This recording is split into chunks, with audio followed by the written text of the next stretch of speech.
अमित, जिस दिन से तुमने उन गुंडों से मेरी जान बचाई है ना, उस दिन से ही मुझे तुमसे प्यार हो गया है और अब मैं तुमसे शादी करना चाहती हूँ। लेकिन ये कैसे हो सकता है टीना? तुम मल्टीनेशनल कंपनी में मैनेजर हो और मैं एक मामूली सा गार्ड, और मेरी तनख्वाह महीने की सिर्फ 15,000 ही है। हाँ, तो 15,000 तुम कमाते हो और 60,000 मैं, तो आई थिंक इतने पैसे तो काफी होंगे घर खर्च चलाने के लिए। टीना, तुम समझ क्यों नहीं रही हो? मेरा घर बहुत छोटा है, उसमें रहने वाले लोग, मतलब मेरे पिताजी, माँ और बहन, उन सबकी जिम्मेदारी मेरे कंधों पर है। हाँ, तो अब हम दोनों मिलकर उठाएंगे। अब बहाने मत बनाओ अमित, जिंदगी में ऐशो आराम इतना मायने नहीं रखता, बस हम सफर तुम्हें जान से भी ज्यादा चाहने वाला होना चाहिए, और तुम वही हो अमित। लेकिन तुम्हारे माता पिता इस रिश्ते के लिए बिल्कुल भी नहीं मानेंगे। और आखिरकार हुआ वही जिस बात का डर अमित को था। टीना के माता पिता ने इस शादी के लिए इनकार कर दिया, लेकिन टीना भी किसी की कहाँ सुनने वाली थी। उसने अपने परिवार के खिलाफ जाकर मंदिर में अमित से शादी कर ली। ब्याह कर टीना अपने ससुराल आ गई, जहाँ उसके गरीब सास ससुर और ननद अपनी हैसियत के हिसाब से उसका स्वागत करते हैं। आओ बहू, इस गरीब खाने में तुम्हारा स्वागत है। ये घर भले ही छोटा है बेटी, लेकिन इसमें रहने वाले लोगों के दिल बहुत बड़े हैं। अब तू अपने कमरे में जाकर आराम कर, मैं वहीं तेरे लिए नाश्ता भिजवाती हूँ। टीना कमरे में जाती है, जहाँ वो कमरे को देखकर सोचती है, ये कैसा कमरा है जहाँ न टाइल्स है न पेंट, ये तो बस मिट्टी का बना हुआ घर है। यहाँ तो खाना भी चूल्हे पर बनता है। लेकिन जो भी हो, अमित की फैमिली है बड़ी स्वीट। पहली बार मिलकर ही ऐसा लगा जैसे ना जाने मैं उन्हें कब से जानती हूँ। अगले दिन टीना सोकर उठती है तो उसकी ननद उसके लिए चाय बनाकर लाती है। लो भाभी चाय। अरे नहीं नहीं, मैं चाय नहीं पीती, मुझे कॉफी चाहिए। लेकिन भाभी, अपने यहाँ कॉफी तो नहीं है। अच्छा फिर रहने दो। टीना एक अमीर घर की लड़की थी, इसलिए उसे उस छोटे से घर में एडजस्ट होने में शुरू में टाइम लग रहा था, लेकिन धीरे धीरे उसने एडजस्ट करना सीख लिया। अब अमित और टीना दोनों मिलकर नौकरी करते हैं, जिससे उस घर के हालात सुधरने लगे। तुम देखना अमित, अब हम जल्द ही अपना एक बड़ा घर ले लेंगे, जिसमें सुख सुविधा का हर सामान होगा। तुम्हारे साथ मुझे भी हिम्मत मिलती है टीना। अब लगता है कि गरीबों को भी सपने देखने का हक होता है। सब कुछ अच्छा चल रहा था, पूरा परिवार एक दूसरे के साथ मिलजुल कर रहता था। लेकिन एक रोज अमित को पैरालिसिस अटैक पड़ जाता है और वो बिस्तर पकड़ लेता है। टीना उसे अच्छे से अच्छे डॉक्टर को दिखाती है, लेकिन उसकी हालत में कुछ सुधार नहीं होता। ऐसे ही समय बीतता है। एक रोज अमित के माता पिता गन्ने और सूप लेकर घर आते हैं, जिन्हें देख टीना उनसे पूछती है, अरे पिताजी, ये आप क्या लाए हैं? बेटी, ये छठ पूजा का सामान है। 2 दिन बाद छठ पूजा आने वाली है। कहते हैं छठी मैया से जो भी मांगो वो जरूर देती हैं। सच में माँ जी? फिर तो इस साल मैं भी अपने अमित के लिए ये व्रत रखूंगी। क्या पता माता का आशीर्वाद उन पर भी बरस जाए। अब लेकिन बहू, ये बहुत कठिन व्रत है जो 4 दिन तक होता है, जिसमें 2 दिन तक लगातार भूखा रहना पड़ता है। कोई बात नहीं माँ जी, मैं रख लूंगी। अगले दिन टीना अपनी सास के साथ सुबह उठकर नहा धोकर पूजा के लिए जाती है और नवंबर महीने की ठंड में नदी में पानी में खड़े रहकर पूरी श्रद्धा से छठी मैया की पूजा करती है। साथ ही सारा दिन भूखी प्यासी भी रहती है। उसकी भक्ति से प्रसन्न होकर छठी मैया उसके पति को पूरी तरह ठीक कर देती हैं। तब से टीना का विश्वास इस व्रत पर और भी बढ़ जाता है।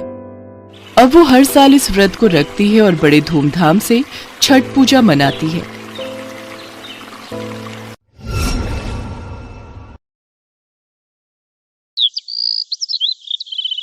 गौरी अभी तुलसी माँ की पूजा करके रसोई घर में गई ही थी कि सास कमला ने आवाज लगाई, अरे गौरी बहू, चाय लाने में और कितनी देर लगेगी? रोजाना 1-1 घंटा तो तू पूजा में लगा देती है। कितने मन से 7 साल पहले तुझे ब्याह कर लाई थी कि घर में बच्चों की चहल पहल से खुशियां आएंगी। हमें क्या पता था एक बांझ बहू हमारे गले पड़ जाए। गौरी के आंसू अभी पलकों से छलकने ही वाले थे कि तभी पति अनिल ने आवाज लगा, गौरी, मेरा तौलिया कहाँ है? तुमसे कितनी बार कहा है, मेरी चीजें सामने नजर ना आए तो मेरा दिमाग खराब हो जाता है। ऊपर से मुझे तुझ जैसी बांझ औरत मिली है। गौरी रसोई में जाकर फूट फूट कर रोने लगी। तभी गौरी के पड़ोस में रहने वाली जया अपने बच्चे को लिए आ जाती है। नमस्ते अम्मा जी, कैसी हो? गौरी दीदी कहाँ है? लो, इसी की कमी थी, आ गई धमकती हुई गौरी से मिलने। ये अच्छी सहेली बनी फिरती है गौरी की। जा देख ले रसोई में है। कमला को जया का घर में आना पसंद नहीं था क्योंकि जया पैसे वाली नहीं थी, पर जया गौरी को बड़ी बहन जैसे प्यार करती थी। गौरी दीदी कहाँ हो? अरे कुछ हुआ है क्या? तुम्हारी आंखों में आंसू? अरे नहीं, वो तो मैं प्याज काट रही थी तो आंखों में नमी आ गई। सोनू बेटा आजा मेरी गोदी में आ, क्या खाएगा? मैं तुझे चॉकलेट देती हूँ। हाँ हाँ, पूरा घर लुटा दे पराए बच्चे पर, अपना तो तेरे से पैदा होता नहीं। जया चुपचाप वापस घर चली जाती है। तभी गौरी का ससुर राम प्रसाद आ जाता है। अरे कमला, कल याद से बहू को उन तांत्रिक बाबा के पास ले जाना, ठीक है? ठीक है, मैं बहू को कल ही तांत्रिक बाबा के पास ले जाती हूँ। कमला गौरी को अगले दिन जबरदस्ती तांत्रिक बाबा के पास ले जाती है। तांत्रिक बाबा, मेरी बहू की शादी को 7 साल हो गए पर आज तक इसकी गोद खाली है। एक उपाय है, तुम्हारी बहू को 15 दिनों तक चमत्कारी जल पीना होगा। तुम रोजाना अपनी बहू को मेरे पास ले आना। एक दिन कमला को कुछ काम आ गया, इसलिए उसने गौरी को अकेले ही भेज दिया। क्या हुआ, आज तुम अकेली आई हो? माता जी साथ नहीं आई? जी वो आज माँ जी को कुछ काम था। अच्छा अच्छा, कोई बात नहीं, आओ घर के भीतर चलते हैं। डरो नहीं, आज तुम्हें जल को आकाश के नीचे नहीं पीना बल्कि बंद दीवारों में पीना है। गौरी को ये बात अजीब लग रही थी पर वो मजबूर थी, इसलिए तांत्रिक के साथ घर में चली गई। तांत्रिक का व्यवहार उसे कुछ ठीक नहीं लगा। वो गौरी के नजदीक आने लगा। तभी, ये क्या कर रहे हैं आप? आपको शर्म आनी चाहिए। गौरी तेजी से दरवाजा खोलकर घर की ओर भागी। रास्ते में कुछ लोग माँ दुर्गा के मंदिर पर माँ का जयकारा बोल रहे थे। जया भी भक्तों के बीच खड़ी थी। उसकी नजर गौरी पर पड़ी। वो गौरी को आवाज लगाती है। गौरी और जया मंदिर की सीढ़ियों पर बैठ जाती हैं। गौरी जया को सारी बात बताती है, जिसे सुनकर जया भी बहुत दुखी होती है। जया, कुछ भी समझ नहीं आ रहा किसके आगे झोली फैलाऊं जो मेरी सूनी गोद भर दे। माँ दुर्गा से मांगो दीदी, इनके द्वार से खाली झोली कोई नहीं जाता। मन वांछित फल देने वाली है दुर्गा माता। दीदी, कल से माँ के नवरात्रि व्रत शुरू हो रहे हैं।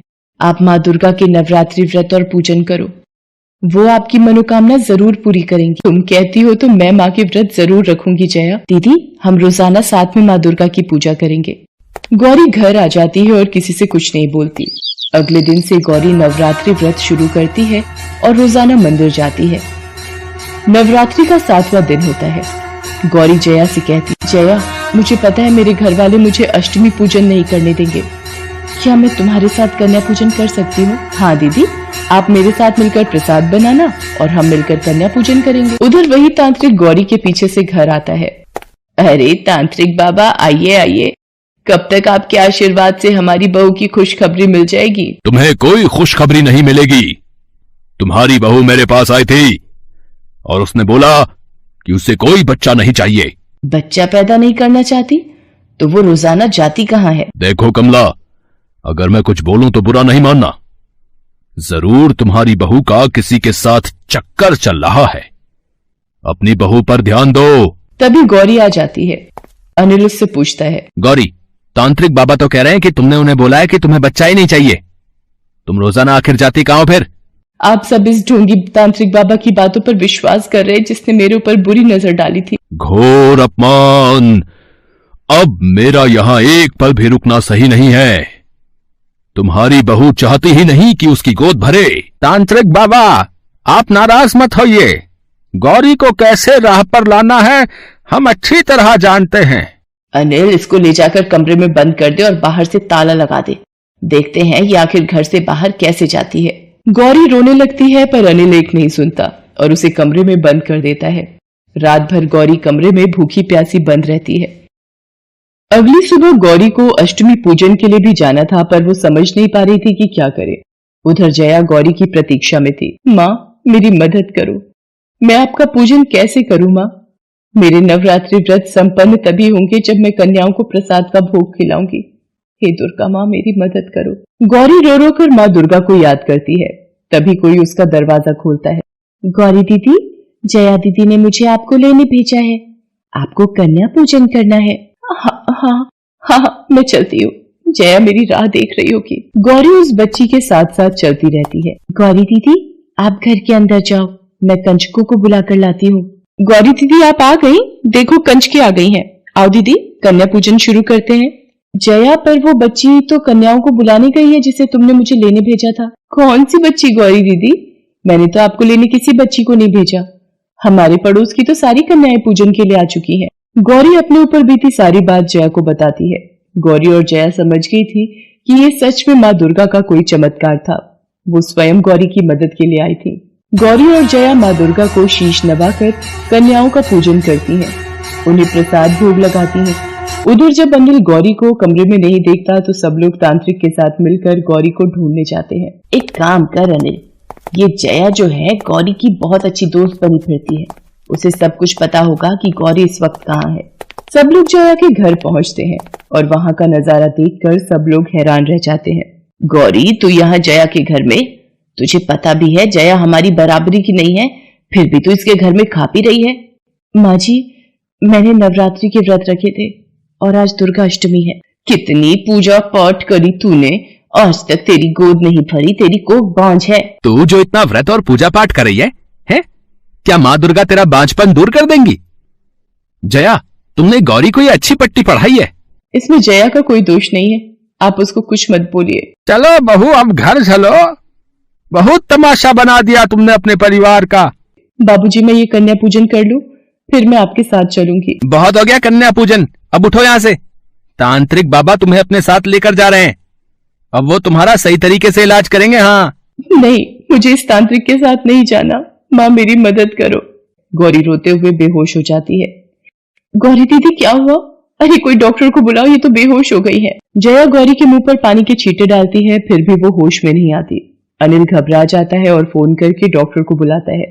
कुछ देर बाद गौरी को होश आता है। बधाई हो हरिप्रसाद जी, आप दादा बनने वाले हैं।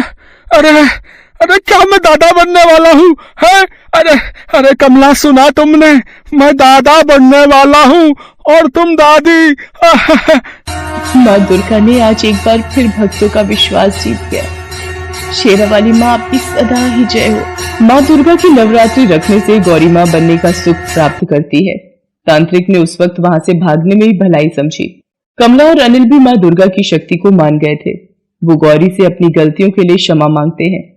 सब मिलकर कन्याओं के चरण छूते हैं, प्रसाद का भोग लगाते हैं और माँ के मंदिर जाकर माँ को शीश नवाते हैं। उस दिन नवरात्रि के मौके पर माँ गौरी एक बांझ बहू की झोली खुशियों से भर